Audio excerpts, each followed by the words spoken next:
नमस्कार, मैं हूं ब्रिज द्विवेदी। कमोडिटीज के इस खास शो मेटल मीटर में आप सभी का स्वागत है। आज के कारोबारी दिन की बात की जाए तो कॉपर जिंक में प्रॉफिट बुकिंग देखने को मिल रही है। हालांकि तेजी का ट्रेंड अभी भी कंटिन्यू है। अमेरिका में शटडाउन के कारण सरकारी कामकाज पूरी तरह से ठप पड़ा हुआ है। हालांकि शटडाउन खत्म करने की कोशिशें लगातार जारी है। उम्मीद है शटडाउन जल्द ही खत्म हो जाएगा। ऐसे में ट्रेडर्स की कॉपर, जिंक, एल्युमिनियम, लेड जो तमाम बेस मेटल्स हैं, इसको लेकर क्या स्ट्रैटेजी होनी चाहिए, मेटल में कहां पर दांव लगाया जा सकता है, इन्वेस्टर्स क्या रणनीति बनाए, इस पर बातचीत करने के लिए हमारे साथ जुड़ रहे इंटेलिसिस वेंचर्स के founder and CEO Amit Suresh Jain ji. Sir, बहुत बहुत स्वागत है आपका द बोनस में। Thank you so much sir. Good afternoon. Good afternoon sir. बातचीत शुरुआत करते हैं। सबसे पहले कॉपर पर आपसे राय जानना चाहेंगे। जिस तरह से प्राइजेस के कल के सेशन में हमने देखा, अच्छी खासी रैली दिखी। 1010 के करीब, अभी 1009, 1010 के करीब ट्रेड कर रहा है कॉपर। लाल निशान में है। प्रॉफिट बुकिंग भी देखने को मिली है। सर, क्या सजेशन देंगे ट्रेडर्स को? ब्रिज जी, कॉपर ऐसे जोन पे खड़ा हुआ है जहां से इंटरनेशनल मार्केट में लाइफ टाइम हाई को एक बार काट के 1026 तक के स्तर देखे हमने। 1026 के स्तर देखे, और इंडियन डोमेस्टिक मार्केट में अगर हम उसको जब हम कन्वर्ट करते हैं तो 1008 रुपए के आसपास का, 1006-8 रुपए के आसपास का भाव आता है जी। 1006-8 के बीच में इतना कंफ्यूज कर रहा है ये कि 1006 के नीचे जाता है तो लगता है कि टॉप लग चुकी है, यानी डबल टॉप फॉर्मेशन हो चुका है। और 1006-8 के ऊपर जब ट्रेड होता है तो लगता है कि अब ये रैली को कंटिन्यू करेगा। तो कहने का मतलब ये है कि ब्रिज, अब यहाँ पर बहुत असमंजस सी सिचुएशन बनी हुई है कि ये डबल टॉप फॉर्मेशन रहेगा या फिर यहाँ से एक अपसाइड फ्रेश मोमेंटम ट्रिगर होगा। ये 2 हफ्ते तक मुझे ऐसा लगता है एक बहुत टाइट रेंज में घूमता रहेगा। 1013 का एक ऐसा आंकड़ा है, 1013 रुपए का हमारे डोमेस्टिक मार्केट में, जिसके ऊपर स्टेबिलिटी रहती है तो वापस से जो हमने 1026, 1027 रुपए के रेट देखे हैं उसके आसपास आता हुआ नजर आएगा। और अगर एक बार के लिए शॉर्ट को स्क्वीज फील करवाना है या फिर पैनिक करवाना है तो 1040 तक के रेट दिखा सकता है। ये सारी चीजें पॉसिबल तब तक है जब तक ये 995 रुपए के नीचे क्लोज नहीं हो रहा है। तो 995 के नीचे थोड़ा कॉशियस हो जाना है, लॉन्ग साइड रहने से डरना है या फिर लॉसेस ले लेने, अगर लॉन्ग करना चाहते हैं तो। मंदी करना है तो 995 के बाद ही करनी चाहिए डाउन साइड के लिए। सर, कोई ट्रेडिंग कॉल भी बन रहा है क्या कॉपर में? कॉपर में तो ब्रिज जी ट्रेडिंग कॉल तो बन रहा है, लेकिन हाँ। फिर भी मैं यही कहूंगा दर्शकों से कि लो भागो वाला बाजार है। बहुत ज्यादा अपेक्षा नहीं करनी है, क्योंकि जिस तरह से प्रॉफिट दिख सकते हैं वैसे लॉस भी दिख सकते हैं। शॉर्ट टर्म के लिहाज से 1380, 1450 के आसपास आए तो बाय करेंगे। 1001 रुपए 90 पैसे का स्ट्रिक्ट स्टॉप लॉस होगा। 1010, 1012, 1014 के पोटेंशियल टारगेट होंगे। ये 2-4 दिनों के अंदर अंदर के लिए ही वैलिड है। इससे ज्यादा इस व्यू को आप कंसिडर मत करिएगा। जी बिल्कुल। 2-4 दिन के लिहाज से ट्रेडिंग कॉल दिया गया है कॉपर का। आप लोग नज़र बनाकर चल सकते हैं। 1003 रुपये 80 पैसे के करीब या 1004 रुपये 50 पैसे के करीब खरीदारी करें। जो टारगेट रहेगा 1010 का रहेगा, 1012, 1014 का 3 टारगेट दिया गया। उसके अकॉर्डिंग आप देखकर चल सकते हैं। स्टॉप लॉस 1001 रुपये 90 पैसे का लगाकर चल सकते हैं। ये कॉपर का ट्रेडिंग कॉल है। असल लॉन्ग टर्म व्यू क्या रहेंगे, आप कैसे देख रहे हैं सर कॉपर को? क्या 1100-1200 का भी लेवल दिखाई देगा क्या आने वाले साल में? सर, लोग तो मान रहे हैं कि भैया ये नेक्स्ट गोल्ड है, व्हाइट गोल्ड है, लेकिन मैं नहीं मान रहा हूँ। 1995 रुपए के ऊपर जब तक स्टेबल है ये, तब तक तो कोई दिक्कत नहीं है। लॉन्ग टर्म व्यू अगर थोड़े लार्जर टाइम फ्रेम की बात करें हम, महीने 10 दिसंबर तक के, यानी आज से 1 महीने तक के लिए, तो 1047 और 1053 तक नो डाउट दिख सकता है। लेकिन ये दिखने की पॉसिबिलिटी जब तक ये 995 रुपए के ऊपर है तब तक है। ब्रिज जी, अभी हमने गोल्ड सिल्वर में एक डाउन साइड देखा था और वहां से हमें बाउंस बैक भी देखा है।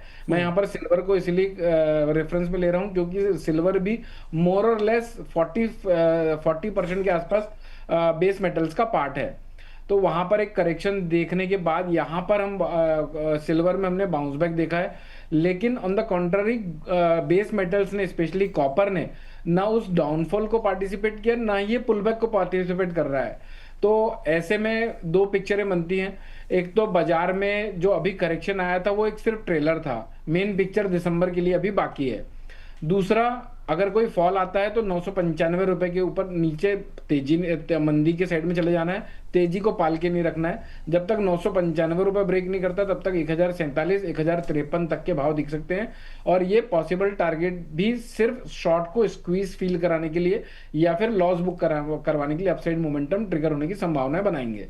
जी बिल्कुल, जो रेंज बताए जा रहे हैं, जो टारगेट बताए जा रहे हैं, उसको आप लोग नज़र में रखकर चल सकते हैं, उसके अकॉर्डिंग पोजीशन बनाकर चल सकते हैं। सर, जिंक पर भी आपसे राय जानना चाहूँगा। 304 के करीब ट्रेड कर रहा है, कल भी अपसाइड दिखा था।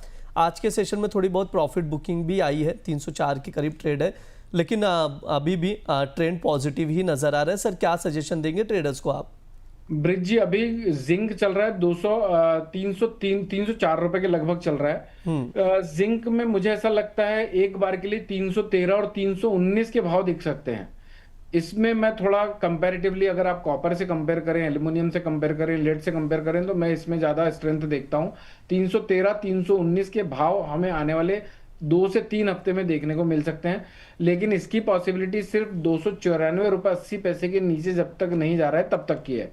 यानी कि अब आपके पास ये आंकड़ा आ गया है कि किसके नीचे ये बेरिश हो जाएगा, तो आप अभिमन्यु नहीं बनेंगे। आपके पास ये पता है कि भैया इस चक्रव्यूह से बाहर कैसे निकलना है। 294.80 का लेवल जब तक नहीं कटता है तब तक 313, 319 तक के पोटेंशियल टारगेट दिखते हैं। शॉर्ट टर्म के लिहाज से कॉल देना चाहूंगा ब्रिज जी। जिंक को बाय कर सकते हैं 302 रुपए 20 पैसे, 302 रुपए 40 पैसे के आसपास। स्टॉप लॉस होगा 300 रुपए 15 पैसे का। टारगेट होगा 305 रुपए 50 पैसे और 307 रुपए 50 पैसे का। जी बिल्कुल, जिंक का जो ट्रेडिंग कॉल है स्क्रीन पर शो किया जा रहा है। 302 रुपये 20 पैसे, 302 रुपये 40 पैसे के आसपास मिले तो खरीदारी करें। टारगेट जो रहेगा 305 रुपये 50 पैसे का, सेकंड टारगेट 307 रुपये 50 पैसे का रहेगा। स्टॉप लॉस आप लोग 300 रुपया 15 पैसे का लगाकर चल सकते हैं। ये ट्रेडिंग कॉल है, इस पर नज़र बनाकर चल सकते हैं। सर, एल्युमिनियम पर भी आपसे राय जानना चाहूँगा। 273 के करीब ट्रेड कर रहा है इस वक्त। एल्युमिनियम भी मुझे जिंक, यानी अगर सेकंड प्रेफरेबल कमोडिटी बोलें तो मैं एल्युमिनियम में कंपैरेटिवली बुलिश हूँ। 278, 280 रुपए के भाव हम देख सकते हैं। कंडीशन यही है कि 270.40 के नीचे ट्रेड ना कराए। जब तक 270.40 के नीचे ट्रेड नहीं कराता है तब तक 278, 280 के लगभग के भाव हमें एक बार एक्सटेंडेड रैली में देखने को मिलेंगे। जी बिल्कुल, एल्युमिनियम को लेकर ये सर की राय है। मैं चाहूँगा एक बार जिंक का ट्रेडिंग कॉल स्क्रीन पर शो कर दिया जाए, तो जो भी दर्शक हैं जुड़े हुए हैं वो उसको नोट डाउन करके चल सकते हैं। उसमें कुछ करेक्शन था इसलिए वापस से शो कर दिया गया। आप लोग देख लीजिए, बाय ऑन डिप की स्ट्रैटेजी है, क्लियर है, टारगेट्स भी बताया गया है, बाइंग की रेंज भी दी गई है। स्टॉप लॉस आप लोग लगाकर ही पोजिशन बनाए।